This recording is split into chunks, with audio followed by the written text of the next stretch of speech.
Government के monthly हाफिज अतीक साहब से गुजारिश करता हूं कि वो क़िरात कलाम पाक में तर्जुमा हमारे सामने पेश करें। हाफिज अतीक।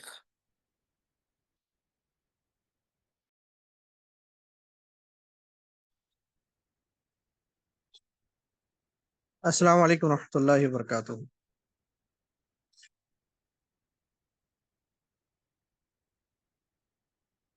अऊज़ु बिल्लाहि मिनश शैतानिर रजीम। बिस्मिल्लाहिर रहमानिर रहीम। अलिफ लाम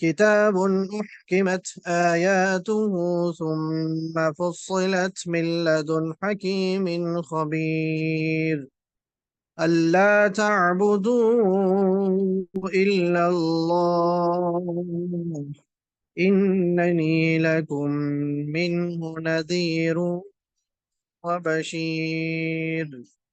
व अनिस्तगफिरू रब्बकुम सुम्मा तूबू इलैहि युमत्तिअकुम मताअन हसनन इला अजलिन मुसम्मा वयु'ति कुल्ला ज़ी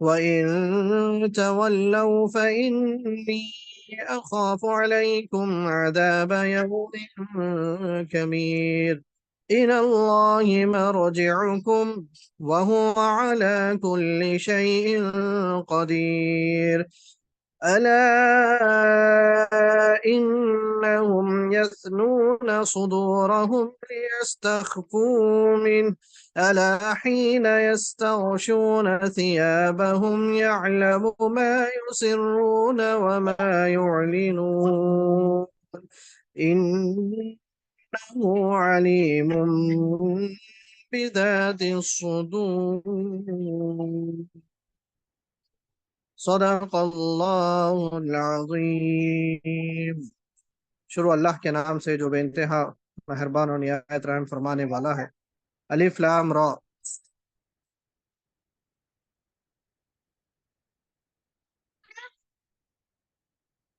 फरमान है अल्लाह की पुख्ता आयतें और मुफस्सल इरशाद हुई हैं एक दाना और बाखबर हस्ती की तरफ से कि तुम बंदगी ना करो मगर सिर्फ अल्लाह की, मैं उसकी तरफ से तुमको खबरदार करने वाला भी हूँ और बशारत देने वाला भी हूँ। और यह कि तुम अपने रब से माफ़ी चाहो और उसकी तरफ पलट आओ तो वो एक मुद्दत ख़ास तक तुमको अच्छा सामान ज़िंदगी देगा और हर साहिब फजल को उसका फजल अता करेगा। लेकिन अगर तुम मुंह फेरते हो तो मैं तुम्हारे हक में एक बड़े हौलनाक दिन के अजाब से डरता हूँ। तुम सबको अल्लाह की तरफ पलटना है और वो सब कुछ कर सकता है। देखो ये लोग अपने सीनों को मोड़ते हैं ताकि उससे छुप जाएं। खबरदार, जबकि कपड़ों से अपने आप को ढांपते हैं। अल्लाह इनके छुपे को भी जानता है और खुले को भी। वो उन भेदों से भी वाकिफ है, वो तो उन भेदों से भी वाकिफ है जो सीनों में है। वाखिर दावाना अल्हम्दुलिल्लाह।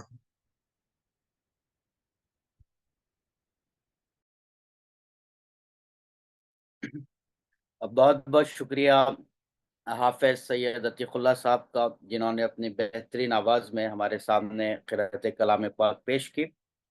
अजीज साथियों, आज का ये मंथली वेबिनार, जिसका टॉपिक यूनियन बजट 2024-25 है, इंडियन यूथ्स और माइनॉरिटीज के लिए क्या मैसेज है इस यूनियन बजट में, उस पर हमारे दरमियान हमारे स्पीकर डॉक्टर जावेद आलम साहब मौजूद हैं। वो इस पर टॉपिक पर बात करेंगे।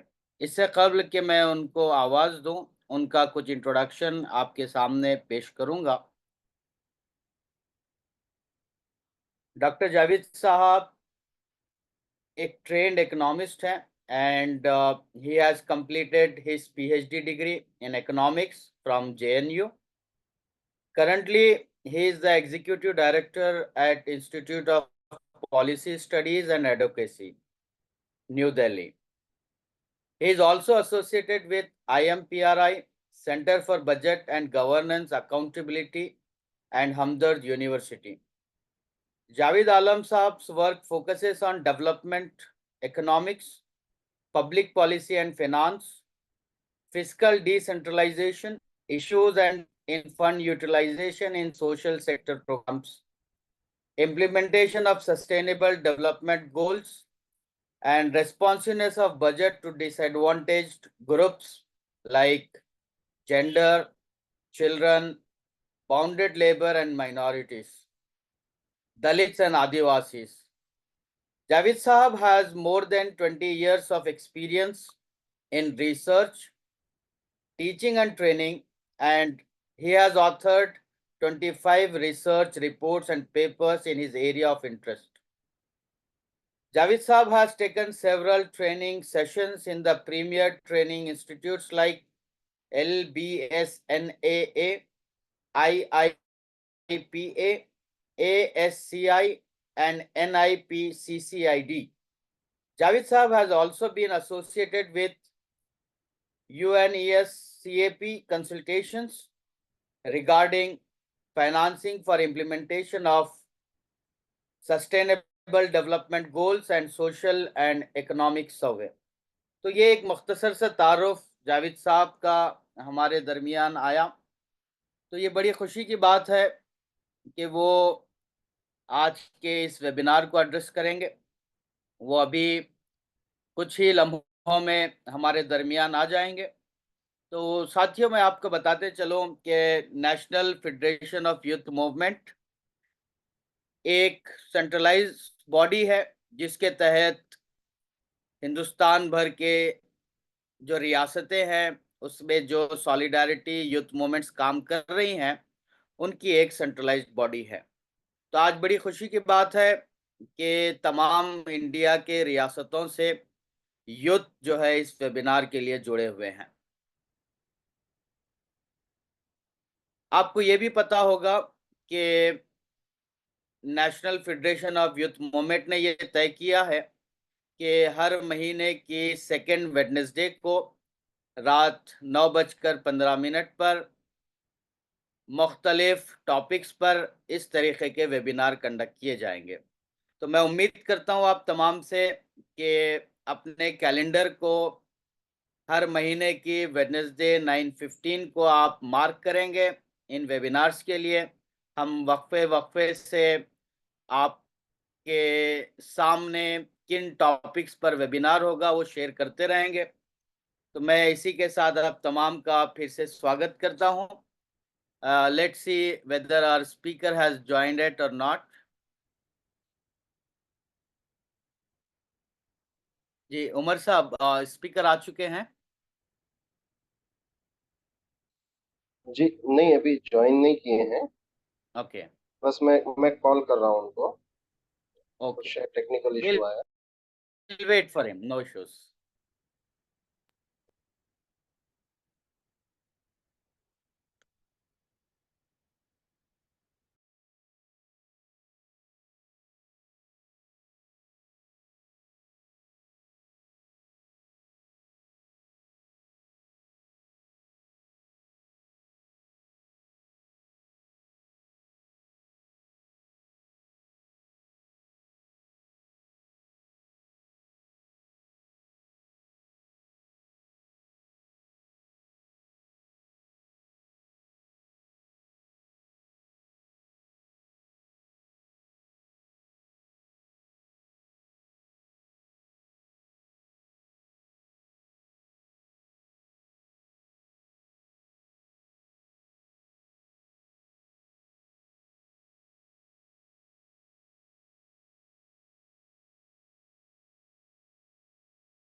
जी, हमारे दरमियान आज के स्पीकर मौजूद हैं डॉक्टर जावेद आलम साहब। मैं आपका इस national federation of youth movement के मंथली वेबिनार में इस्तकबाल करता हूं। अभी कुछ लम्हे पहले आपका इंट्रोडक्शन हमारे सामीन ने सुन लिया है। तो अजीज साथियों, आज का जो फ्लो ऑफ द सेशन होगा, स्पीकर टॉक होगी, उसके बाद आखिर के 10 मिनट में हमारे क्वेश्चन एंड आंसर का सेशन होगा। मैं बगैर कोई देरी करते हुए I would like to call doctor Javed Alam साहब, who is executive director institute of policy studies and advocacy, new Delhi को से गुजारिश करता हूं कि वो आज के अहम topic union budget 2024-25 Indian youths and minorities topic पर हमसे खिताब करें। बहुत शुक्रिया।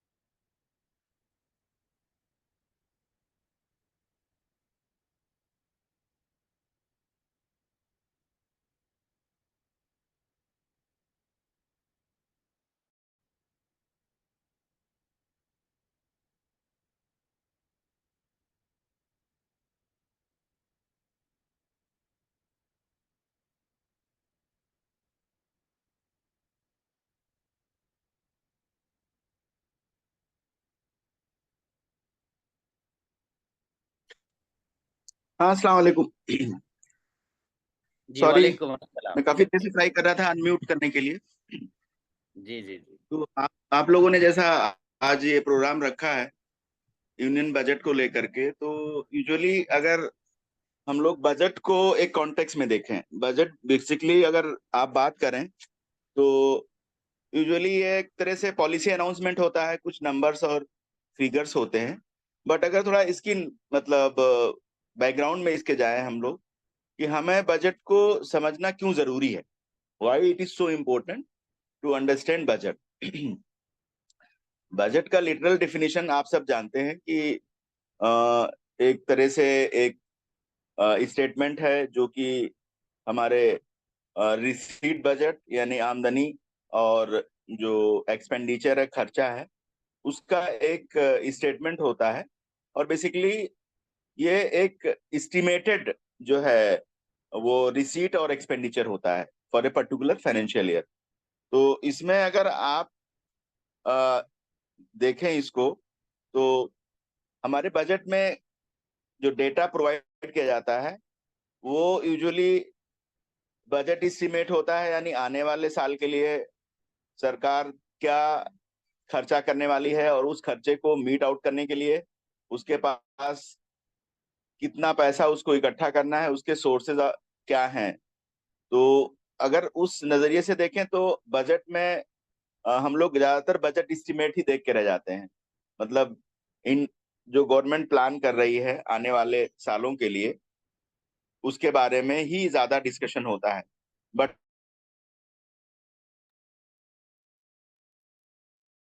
जी, जावेद साहब, आपकी आवाज रुक लास्ट चुकी ईयर है। क्या हुआ है बजट मतलब जी।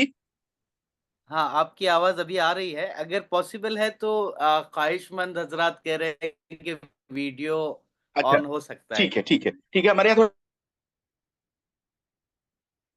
जी, प्लीज कंटिन्यू।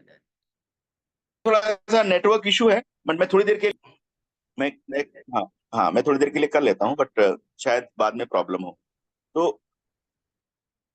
ठीक है, सॉरी। तो अगर हम लोग बात करें तो जो हमारा बजट है वो बजट बेसिकली वो ट्राई करता है कि जो मिड ईयर में जो सरकार खर्चा कर रही है, जिसे हम लोग रिवाइज बजट बोलते हैं, आफ्टर 6 मंथ जो सरकार मिड ईयर में फाइनेंशियल ईयर के कुछ चेंजेस करती है, घटाने बढ़ाने का काम। बजट कुछ घट सकता है, बढ़ सकता है, स्कीम का हो या मिनिस्ट्री का हो। और एक डेटा और भी आता है जिसे हम लोग एक्चुअल बजट कहते हैं, जो 2 साल के गैप से होता है, जिसको सरकार जो है वो उसको एक्चुअल एक्सपेंडिचर मानती है। तो इस तरह के जो है तीन तरह के हमारे इंफॉर्मेशन बजट बुक में प्रोवाइड किए जाते हैं। बजट को डिफिनीशन के साथ और सारी जो उसकी निटिग्रिटीज हैं उसको समझने के साथ हमें ये भी जानना जरूरी है कि ये क्यों इम्पोर्टेंट है इस पे बात करना। तो हम सब यहाँ पे आमतौर से एडल्ट हैं और हम सब जो हमारा इलेक्टोरल पॉलिटिक्स है उसके पार्टिसिपेंट्स हैं और जो हमारी डेमोक्रेसी है उसके एक इंटीग्रल पार्ट हैं। तो बेसिकली डेमोक्रेसी में सिर्फ हमारा ये काम नहीं है कि हम जा करके और एक तरह से अपना वोटिंग राइट एक्सरसाइज करें, बल्कि जिस गवर्नमेंट को जो गवर्नमेंट फॉर्म होती है उसको हम अकाउंटेबल भी बनाएं।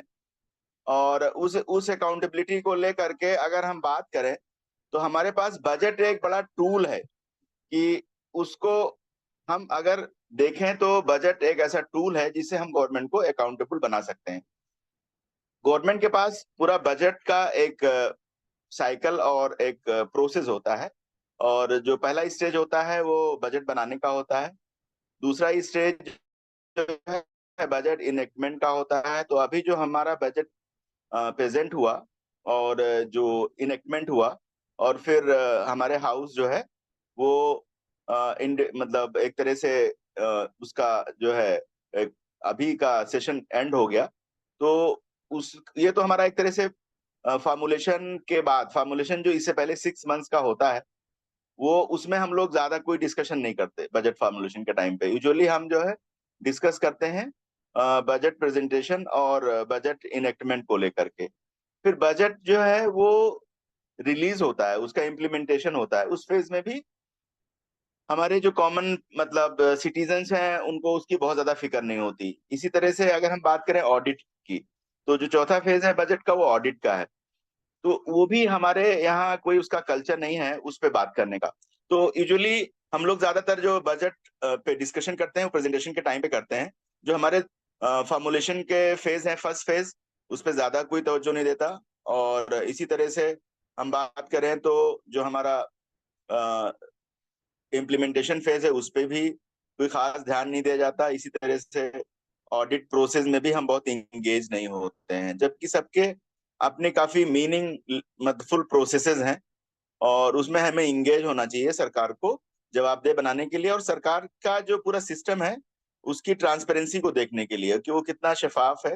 गवर्नमेंट जो है वो जो भी प्रोमिसेस वो अपने इलेक्शन मैनिफेस्टो में कर रही है उसको कितना इम्प्लीमेंट कर रही है। तो यूजुअली एक तरह से जो हमारे यहाँ बजट स्क्रूटनी जिसे हम कहते हैं कि बजट की जांच पड़ताल या उसको देखना कि वो कितना अप्रोप्रिएट है या जो कॉमन पीपल के जो विशेष या जो लेके बहुत ज्यादा काम नहीं होता। इवन पार्लियामेंटेरियंस को बहुत ज्यादा टाइम नहीं मिलता। जर्नलिस्ट हमारे बहुत ही लिमिटेड मतलब एरियाज में उस पर फोकस करते हैं और जो हमारी सिविल सोसाइटी है उसको उतनी अंडरस्टैंडिंग भी नहीं है और दूसरा ये उसको इंटरेस्ट भी नहीं है। तो ये अनफॉर्चुनेट है कि हमारा डेमोक्रेटाइजेशन प्रोसेस जो है वो काफी एक तरह से इनकम्प्लीट है अगर हम हमारा जो बजटिंग और जो बजट प्रोसेसेस है उसको डेमोक्रेटाइज ना करें, उसमें कॉमन पीपल का पार्टिसिपेशन ना हो। तो उसमें यूथ का काफी बड़ा रोल है अगर हम कहें, और यूथ को काफी एफर्ट्स इसमें देना चाहिए, वो किसी भी फील्ड के हों, जो कि मतलब डेमोक्रेसी को स्ट्रेंथन करने के लिए सबसे इम्पोर्टेंट जो है हमारे पास टूल है बजट। अब मैं आता हूं कि जो बजटिंग होती है वो यूजुअली हम लोग जानते हैं कि हमारा जो टोटल जीडीपी है उसका अगर एक्सपेंडिचर से हम लोग उसका कैलकुलेशन करें तो अगर 100 रुपए का जीडीपी है, अगर हम लोग फॉर एग्जांपल उसको समझने की कोशिश करें तो अराउंड 1/3 जो है वो सरकार का खर्चा होता है। बाकी जो है वो खर्चा मतलब खर्चे की साइड से अगर आप जीडीपी को कैलकुलेट करें, मैं जीडीपी को डिफाइन नहीं कर रहा हूँ, आप सब लोग जानते हैं कि जो हमारे यहाँ गुड्स एंड सर्विसेज प्रोड्यूस होती हैं उसको हम अगर मॉनेटरी वैल्यू में कन्वर्ट करें विद इन जो है नेशनल बाउंड्री और इन ए पर्टिकुलर फाइनेंशियल ईयर, वो हमारा जीडीपी होता है। और वो एक्सपेंडिचर साइड से ऑलमोस्ट 1/3 या 31% समथिंग वो सरकार इस खर्चा करती है। बाकी हाउस होल्ड और हमारे जो कंपनीज हैं और जो फर्म्स है वो खर्चा करते हैं। तो जो 30% या 1/3 के आसपास का जो पब्लिक स्पेंडिंग है उसमें रफली मैं आपसे ये कहूंगा कि एक बड़ा जो है पोर्शन स्टेट्स खर्च करते हैं, उनका अपना बजट होता है। आप सब जिस जिस स्टेट में रह रहे होंगे उनके अपने स्टेट बजट्स होते हैं। तो 100 रुपए में अगर आप देखें तो हार्डली जो है वो यूनियन गवर्नमेंट के पास मतलब जो शेयर होगा वो लगभग ऐसे मान सकते हैं कि 45% के आसपास होगा। और बाकी जो है अगर आप देखें तो रिमेनिंग स्टेट के पास है। और फिर उसके बाद कुछ लोकल गवर्नमेंट्स जो है 1 या 2% का स्पेंडिंग उनके थ्रू मतलब उनके बजट के थ्रू होता है। बाकी तो उनको ट्रांसफर मिलता है। जो हमारे म्युनिसिपल कॉर्पोरेशन हैं या जो हमारी पंचायतें हैं उनका मैं जिक्र कर रहा हूँ आपसे। तो यूनियन बजट का एक बहुत बड़ा रोल है जिसको समझना चाहिए, बट साथ साथ जो है स्टेट्स का अपना भी रोल है। तो अब ये तो एक बैकग्राउंड के तौर पे मैंने आपसे जिक्र किया कि हमें अगर हम जिन स्टेट से हैं हमको यूनियन बजट के साथ साथ तवज्जो देने की जरूरत है कि हम इस स्टेट बजट को भी देखें और लोकल गवर्नमेंट के बजट को भी कहीं ना कहीं एनालाइज करें। इसके बाद मैं आपसे ये कहना चाहूंगा कि यूनियन बजट जो है वो फुल बजट अभी प्रेजेंट हुआ 23 जुलाई को। और उससे पहले जो है वोट ऑन अकाउंट था, जिसका मतलब ये था कि जो इलेक्शन हो के नई गवर्नमेंट आएगी वो फिर फुल बजट पेश करेगी। उस दौरान एक तरह से टेम्पोररी बजट जो हमारे गवर्नमेंट मशीनरी है उसको रन करने के लिए पास किया गया था। और अभी ये फुल बजट जो है हमारा 23 जुलाई को आया है। बजट जो है वो हमारा अगर आप देखें तो बहुत सारी मिनिस्ट्रीज और डिपार्टमेंट्स के थ्रू खर्च होता है। और अगर आप बात करें तो हमारे यहाँ मेरे ख्याल से मतलब फीमेल भी होंगी। और अगर बात करें तो सरकार जो है वो कई तरह की बजटिंग करती है। तो हमारे यहाँ जेंडर बजटिंग भी होती है। और फिर उसके अलावा दलित्स के लिए अलग से पॉलिसी स्ट्रेटेजी है जिसे हम development action plan for schedule cast के नाम से जानते हैं। ट्राइबल्स के लिए बजटिंग होती है जिसको हम development action plan for schedule tribes के नाम से जानते हैं। चाइल्ड बजटिंग होती है। इसी तरह से माइनॉरिटीज के लिए जो मतलब बजट प्रोविजन है वो बेसिकली 2006-07 से प्राइम मिनिस्टर से न्यू 15 पॉइंट प्रोग्राम था फॉर वेलफेयर ऑफ माइनॉरिटीज और साथ साथ मिनिस्ट्री ऑफ माइनॉरिटी अफेयर्स। तो बजट तो यूजुअली कई तरीके से एनालाइज किया जाता है। सोशल सेक्टर का बजट, इकोनॉमिक सेक्टर का बजट, जनरल सेक्टर का बजट। बट जो सोशल सेक्टर का बजट है वो हेल्थ, एजुकेशन और जो सेक्शन ऑफ द पॉपुलेशन है, जैसे मैंने आपसे कहा कि औरतों के लिए जेंडर बजटिंग, बच्चों के लिए चाइल्ड बजटिंग और इसी तरह से दलित, आदिवासियों, माइनॉरिटीज के लिए बजटिंग होती है। तो इसमें माइनॉरिटीज की अगर हम लोग बात करें तो माइनॉरिटीज का डिपार्टमेंट या मिनिस्ट्री जो है वो बहुत पुरानी नहीं है। मतलब पहले नहीं था। पहले माइनॉरिटीज के लिए जो भी आप मुस्लिम्स, हम इसमें तो सारे हम लोग मुस्लिम्स हैं वैसे, बट माइनॉरिटीज की जब हम बात करते हैं तो मुस्लिम्स जो है उसका अराउंड 72% है। तो ऑफ कोर्स अगर हम माइनॉरिटीज की बात करें तो एक लार्ज सेक्शन मुस्लिम्स का है। और उसमें एक बड़ा तबका काफी पिछड़ा है हिस्टोरिकली। और मतलब इकोनॉमिक और सोशल कॉजेज उसके हैं, उसके साथ डिस्क्रिमिनेशन है। और इस तरह से और भी कई सारे मतलब डिस्पेरिटीज हैं रीजनल और मतलब सोशल। तो उस नजरिए से अगर हम लोग बात करें तो उसमें अगर माइनॉरिटीज के लिए बात करें तो हमारे यहाँ पॉलिसी स्ट्रेटेजी बहुत पुरानी नहीं है। मतलब सब अराउंड सच्चर ही हुआ है। उससे पहले 83 में इंदिरा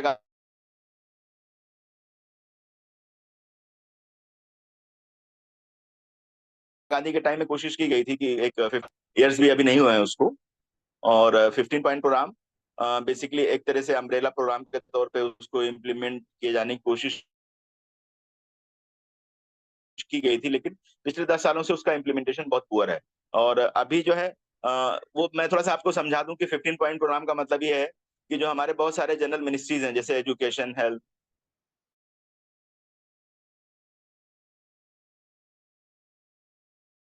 विमेन एंड चाइल्ड,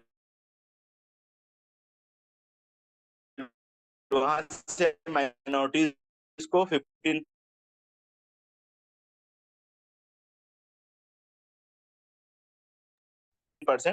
के हिसाब से। बट वो चीज ये बचता क्या है, तो माइनॉरिटीज के लिए ये भी जो है 2006-07 के आसपास से इसको शुरू किया गया था ऐसे ही रफली। और अभी हम 24 में हैं तो 24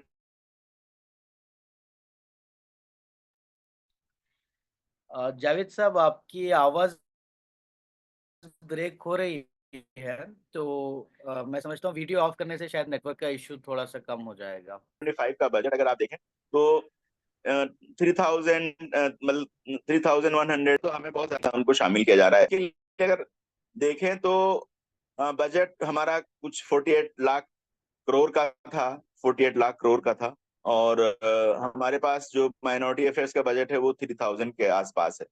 इवन आपको मैं बताऊं कि जो अलग अलग कम्युनिटीज हैं जिनके लिए डिपार्टमेंटल बजट की बात बताऊं, मतलब उनके लिए अलग से एक तरह से अलग बजटिंग होती है, दलित बजटिंग और ट्राइबल बजटिंग।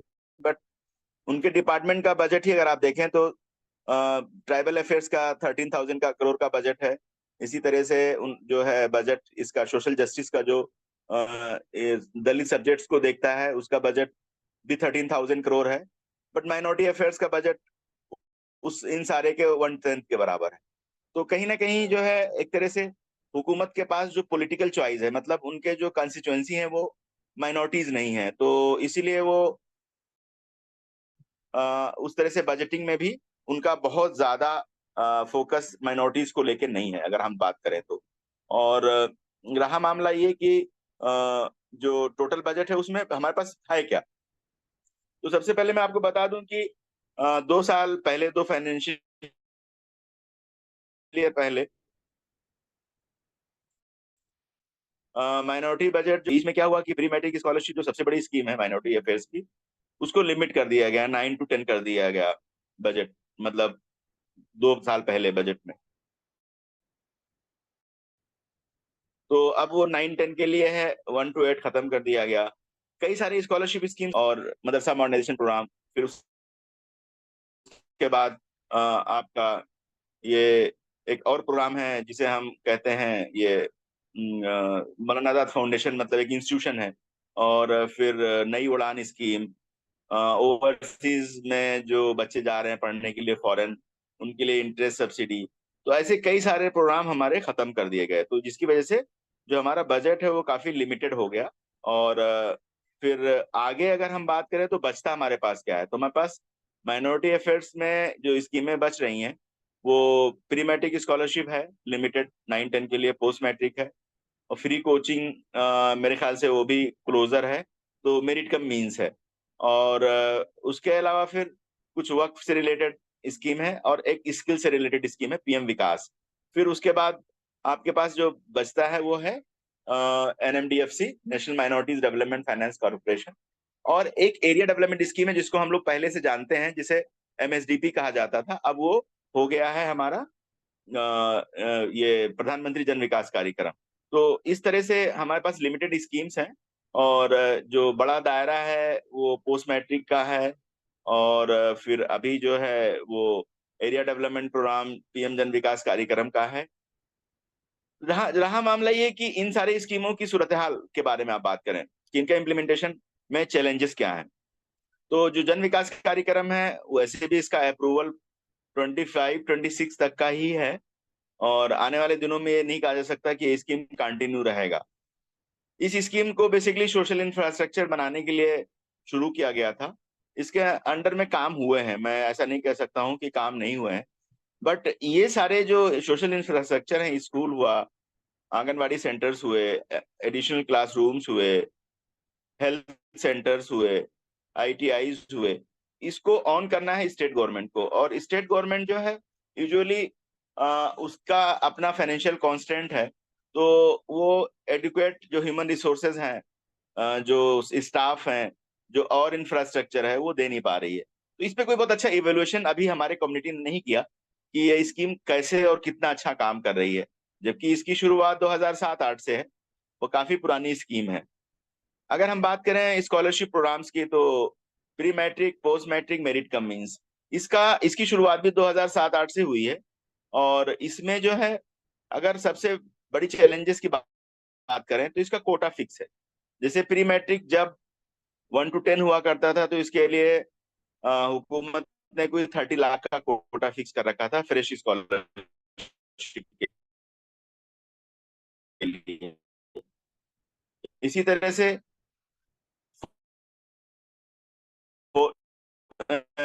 जो पोस्ट मैट्रिक है उसके लिए 5 लाख, मेरिट कम मींस के लिए अराउंड 2 लाख। तो हुकूमत ने 2007-8 से कोटा रिवाइज जो भी था वो अगर आप इन्फ्लेशन को लिंक करें तो वो अमाउंट अभी 3-4 टाइम्स हो जाने चाहिए थे, बट वो सारे अमाउंट जो स्कॉलरशिप के दिए जा रहे हैं वो अनरिवाइज्ड है। अगर आप बात करें कि जो पेरेंटल इनकम एलिजिबिलिटीज है, आप देखें कि जो पर कैपिटा इनकम है, अगर उसको देखें और फिर वो जो हमारा इन्फ्लेशन है उसको देखें, तो जो पेरेंटल इनकम है उसको बढ़ जाना चाहिए था, इसलिए कि वो अभी जैसे प्री कम्युनिटीज के जो स्कॉलरशिप्स हैं वो फार बेटर हैं, मतलब in terms of eligibility criteria and amount of the scholarship, but इनका रिवीजन हो नहीं पाया है। इसके लिए कई सारे सिविल सोसाइटी ने कोशिश किया, मैं भी थोड़ा इंगेज रहा पार्लियामेंट्री स्टैंडिंग कमेटी के साथ, बट मुझे भी उसमें कोई ज्यादा कामयाबी दिखी नहीं, गवर्नमेंट का बहुत ज्यादा इंटरेस्ट नहीं था कि इन स्कीमों को रिवाइज किया जाए। रहा मामला अवेयरनेस का, तो कम्युनिटी के पास लिमिटेड अवेयरनेस है, बट सबसे बड़ा प्रॉब्लम जो है डॉक्यूमेंटेशन का है। मैं आपको एक एग्जांपल दूं कि मैं दिल्ली पे एक रिसर्च स्टडी कर रहा हूँ स्कॉलरशिप प्रोग्राम को लेकर के। तो दिल्ली गवर्नमेंट के अपने स्कॉलरशिप प्रोग्राम्स हैं और गवर्नमेंट ऑफ इंडिया के 2 स्कॉलरशिप प्रोग्राम माइनॉरिटीज के लिए, प्री मैट्रिक पोस्ट मैट्रिक की बात करें, वो यहाँ अवेल ही नहीं कर पा रही है माइनॉरिटीज। उसकी वजह क्या है? वो प्राइवेट स्कूल के लिए कुछ स्कॉलरशिप प्रोग्राम है, 48,000 तक रिएम्बर्स हो जा रहा है। अब प्री मैट्रिक स्कॉलरशिप अगर कोई यहाँ पे ट्राई करता है गवर्नमेंट ऑफ इंडिया का, तो वो हार्डली 1,000 से 5,000 के बीच का है, और उसमें जो है बहुत सारी दिक्कतें हैं। पोस्ट मैट्रिक स्कॉलरशिप का अगेन डॉक्यूमेंटेशन और जो एप्लीकेशन प्रोसेस है वो काफी दुश्वार है। तो ज्यादातर लोग गवर्नमेंट जो है माइनॉरिटीज जैसे मुस्लिम और दलित बुद्धिस्ट के लिए एक बैकवर्ड, एक इकोनॉमिकली बैकवर्ड माइनॉरिटीज स्कीम चलाती है, जो फाइनेंशियल असिस्टेंस है वो देती है अप टू क्लास 8,000, जो है उसमें डॉक्यूमेंटेशन कम रिक्वायर्ड है, तो वो उसको बच्चे अवेल कर रहे हैं।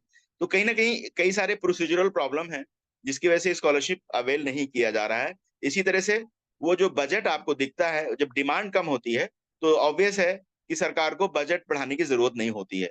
तो डिमांड जैसे जैसे बढ़ता है तो उस हिसाब से बजट भी बढ़ता है, और डिमांड बढ़ाने के लिए गवर्नमेंट के यहाँ हमेशा से ये रहा है कि हमारा रोल नहीं है।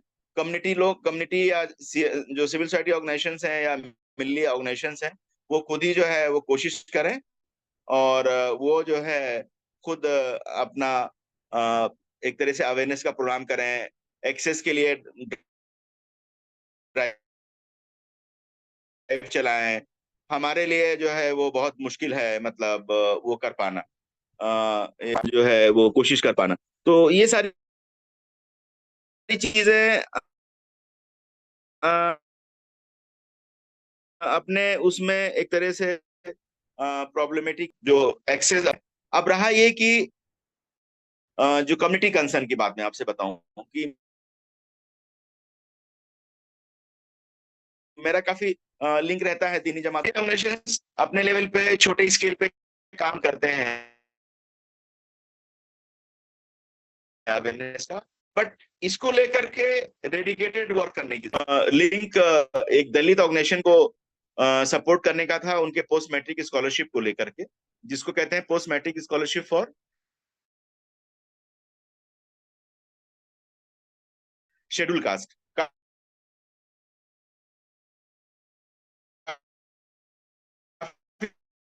बड़ा कवरेज है, कोटा उनका 500, हमारे माइनॉरिटीज के लिए जो बजट है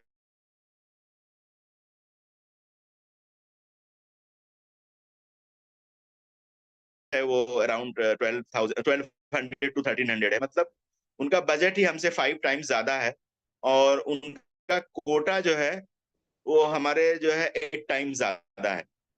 तो वहां पे क्या है कि स्टूडेंट वॉलेंटियर्स काफी ज्यादा एक्टिव